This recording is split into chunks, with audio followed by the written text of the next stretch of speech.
So hello dear students, welcome to our channel. आज की इस वीडियो में हम देखने वाले हैं पैरामीशियम। आज हम पैरामीशियम के क्लासिफिकेशन, उनके जनरल कैरेक्टर्स, उनके एक्सटर्नल मार्फोलॉजी, इंटरनल मार्फोलॉजी, इन सब को डिटेल में देखने वाले हैं। अगर आप ये वीडियो पूरा देख लेते हैं तो आपको पैरामीशियम से रिलेटेड और कोई भी वीडियो देखने की ज़रूरत नहीं होगी। तो चलिए इसे स्टार्ट करते हैं। सबसे पहले हम देखेंगे पैरामीशियम के क्लासिफिकेशन, जो कि 1 या 2 नंबर का पूछा जाता है। तो सबसे पहले देखेंगे फाइलम। फाइलम प्रोटोजोआ, ठीक है। सब फाइलम सिलियोफोरा, क्लास सिलिएटा, जीनस पैरामीशियम और स्पीसीज कॉर्डेटम, ठीक है। ये बहुत इंपॉर्टेंट है, आपको क्लासिफिकेशन याद रखना ही होगा। तो ये था इसका क्लासिफिकेशन। अब देखेंगे इसके जनरल कैरेक्टर्स, ठीक है। तो इसे हम एक पूरा चित्र के माध्यम से देखने वाले हैं। पैरामीशियम एक प्रकार का यूनिसेल्युलर सिलिएटेड प्रोटोजोन होता है। यूनिसेल्युलर बोले का मतलब एक कोशिकीय, ठीक है। पूरे विश्व में इसकी 10 स्पीसीज पाई जाती है, जिसमें से पैरामीशियम कॉर्डेटम सर्वाधिक मात्रा में पाया जाता है। इनकी अधिकांश स्पीसीज नदियों, तालाबों आदि के फ्रेश वाटर, ठीक है, फ्रेश वाटर में पाई जाती है, सॉल्ट वाटर में नहीं पाई जाती। इनकी अधिकांश स्पीसीज रंगहीन होती है, यानी कि इनका कोई रंग नहीं होता। बट पैरामीशियम बर्सेरिया में ग्रीन एल्गी सहजीवी के रूप में पाया जाता है, जिसके कारण ये हरे रंग के दिखाई देते हैं। केवल जो पैरामीशियम बर्सेरिया है, ये कोई स्पीसीज है, इसमें भी ये बस केवल हरे रंग का पाया जाता है। अब इसके बाद देखेंगे इसके एक्सटर्नल मॉर्फोलॉजी। एक्सटर्नल मॉर्फोलॉजी में देखेंगे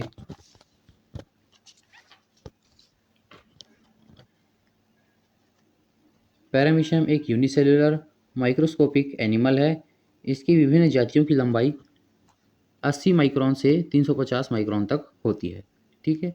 पैरामीशियम कॉर्डेटम अत्यधिक लंबाई वाला प्रोटोजोन है, जिसकी लंबाई 170 माइक्रोन से 290 माइक्रोन तक होती है। यानी पैरामीशियम कॉर्डेटम की जो स्पीसीज है, इस स्पीसीज की जो पैरामीशियम होते हैं वो सबसे लंबे पाए जाते हैं, ठीक है। तो इसे हम एक पूरे चित्र के माध्यम से समझने वाले हैं। अब इसके बाद इसका नेक्स्ट पॉइंट देखेंगे। यह प्रायः sleeper shaped, cigar shaped, spindle shaped का होता है। स्लीपर शेप्ड मतलब चप्पल के आकार का। तो इसका हम देखेंगे, ये इसकी आकृति एक चप्पल की जैसे है, ठीक है। इसके बाद इसके बॉडी के वेंट्रल सरफेस पर माउथ लाइक स्ट्रक्चर पाया जाता है, जिसे ओरल ग्रोव कहते हैं। वेंट्रल सरफेस करने का मतलब ये है, माउथ लाइक स्ट्रक्चर, ये इसके मुंह की जैसी संरचना पाई जाती है, जिसे ओरल ग्रोव कहते हैं, ठीक है, ओरल ग्रोव। इसके बाद पैरामीशियम की बॉडी एक ट्रांसपेरेंट इलास्टिक वॉल के द्वारा घिरी रहती है, जिसे पेलिकल कहते हैं। ये रहा पेलिकल। पेलिकल बोलने का मतलब एक सतह है, सतह है जो ट्रांसपेरेंट इलास्टिक वॉल से घिरी रहती है। इसके बाद नेक्स्ट देखेंगे, पेलिकल पर अनेक पॉलीहेड्रल स्ट्रक्चर पाए जाते हैं, जिन्हें एल्वियोलाई कहते हैं। प्रत्येक एल्वियोलाई के बीच से एक सिलिया डेवलप होता है। ये जो रेड कलर का जो दिख रहा है, ये छोटा छोटा, ये सिलिया यानी धागेनुमा संरचना होती है, इसे सिलिया कहते हैं। इसी के कारण जो पैरामीशियम है वो गति कर पाते हैं, यानी इनमें मोशन सिलिया के कारण ही होता है। पैरामीशियम की पूरी बॉडी पर बहुत सारे माइन्यूट स्ट्रक्चर्स पाए जाते हैं, जिन्हें सिलिया कहते हैं। ये मैंने बताया, सिलिया कहते हैं। इसकी लंबाई 10 से 20 माइक्रोन तक एवं संख्या 10 से 14,000 तक होती है, ठीक। अब देखेंगे इनके इंटरनल मॉर्फोलॉजी, यानी आंतरिक आकारिकी, यानी पैरामीशियम के शरीर के अंदर क्या क्या पाया जाता है वो हम देखेंगे। सबसे पहला है, पैरामीशियम के प्रत्येक कोशिका में एक फ्लूइड लाइक स्ट्रक्चर यानी तरल जैसी संरचना पाई जाती है, जिसे साइटोप्लाज्म कहते हैं। ये साइटोप्लाज्म सभी कोशिकाओं में पाया जाता है। यह साइटोप्लाज्म पेलिकल मेम्ब्रेन के द्वारा कवर्ड रहती है, यानी पेलिकल जो मैंने बताया, ये पेलिकल के द्वारा कवर होती है। ये इसके अंदर जो साइटोप्लाज्म यानी कोशिका द्रव्य जो पाया जाता है, इस पेलिकल के द्वारा कवर रहती है, ढकी हुई रहती है। दूसरा, साइटोप्लाज्म को 2 भागों में बांटा जा सकता है, एक्टोप्लाज्म और एंडोप्लाज्म, ठीक है। एक्टोप्लाज्म जो बाहर की ओर पाए जाते हैं और एंडोप्लाज्म जो अंदर की ओर पाए जाते हैं। पैरामीशियम की सेल हेट्रोकैरियोटिक होती है। हेट्रोकैरियोटिक बोलने का मतलब है, इनमें 2 प्रकार के केंद्रक पाए जाते हैं, ठीक है। हेट्रो का मतलब विषम और कैरियोटिक मतलब केंद्रक। 2 प्रकार के केंद्रक पाए जाते हैं। इसमें बड़े आकार का न्यूक्लियस यानी केंद्रक किडनी शेप्ड, किडनी के आकार का होता है, जिसे मैक्रोन्यूक्लियस कहते हैं। इसी प्रकार एक छोटा साइज वाला न्यूक्लियस भी होता है जिसे माइक्रोन्यूक्लियस कहते हैं। ठीक, दो प्रकार का होता है, एक बड़ा एक छोटा।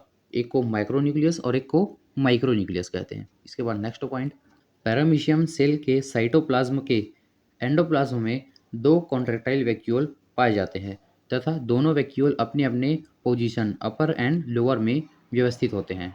कॉन्ट्रैक्टाइल वैक्यूल बोलने का मतलब है ये कॉन्ट्रैक्टाइल वैक्यूल, ये जो पंखे जैसी फूल जैसी संरचना है इसे कॉन्ट्रैक्टाइल वैक्यूल, इसमें दो पाया जाता है, एक ऊपर की ओर और एक नीचे की ओर। ठीक है, ये भी कॉन्ट्रैक्टाइल वैक्यूल है। तो आइए अब इसके चित्र को हम डिटेल में देखेंगे। ठीक है, तो इसका चित्र होता कैसे है। तो ये स्लीपर शेप्ड यानी चप्पल के आकार का होता है जिसमें एक माउथ लाइक स्ट्रक्चर पाया जाता है जिसे ओरल ग्रूव कहते हैं। ये रहा ओरल ग्रूव और इसके शरीर पर अनेक छोटे छोटे धागेनुमा संरचना पाई जाती है जिन्हें सिलिया कहते हैं। ठीक है, ये जो रेड कलर का दिख रहा है इसे सिलिया कहते हैं। इन सिलिया के माध्यम से ही पैरामीशियम गति करते हैं यानी एक स्थान से दूसरे स्थान तक जाते हैं। इसके बाद इनमें दो कॉन्ट्रैक्टाइल वैक्यूल पाए जाते हैं, एक ऊपर की ओर और एक नीचे की ओर। ठीक है, कॉन्ट्रैक्टाइल वैक्यूल को अगर हम दो पार्ट में डिवाइड करें तो ये बनता है एक रेडियल कैनाल और अंदर कॉन्ट्रैक्टाइल वैक्यूल। ठीक है, ये दो पार्ट में होता है। ये ऊपर जो पंखीनुमा संरचना दिख रही है इसे कॉन्ट्रैक्टाइल वैक्यूल का ये रेडियल कैनाल कहते हैं। इसके बाद देखेंगे छोटा सा होता है, छोटा सा एक संरचना होता है जिसे फूड वैक्यूल कहते हैं। ओरल ग्रूव के नीचे ये संरचना बकल कैविटी कहलाती है जो कि साइटोसोम से जुड़ी होती है। और पैरामीशियम के जो ऊपरी सतह पर एक छोटा सा छिद्र पाया जाता है, इस छिद्र को ही सेल एनस कहते हैं। ठीक है, सेल एनस। और हमने देखा कि पैरामीशियम में ये हेट्रोकैरियोटिक यानी इसमें दो प्रकार के केंद्रक पाए जाते हैं, जो बड़ा किडनी के आकार का होता है इसे मैक्रोन्यूक्लियस और छोटा होता है इसे माइक्रोन्यूक्लियस कहते हैं। ठीक है, ये एंटीरियर एंड ये पोस्टीरियर एंड। ठीक है, तो अब इतने चित्र बना लेते हैं तो आपको पूरे नंबर मिलेंगे। तो ये था आज का हमारा टॉपिक जिसमें हमने पैरामीशियम को डिटेल में देखा। अगर आप ये इतना ही कर लेते हैं तो आपको पूरे मार्क्स मिलेंगे।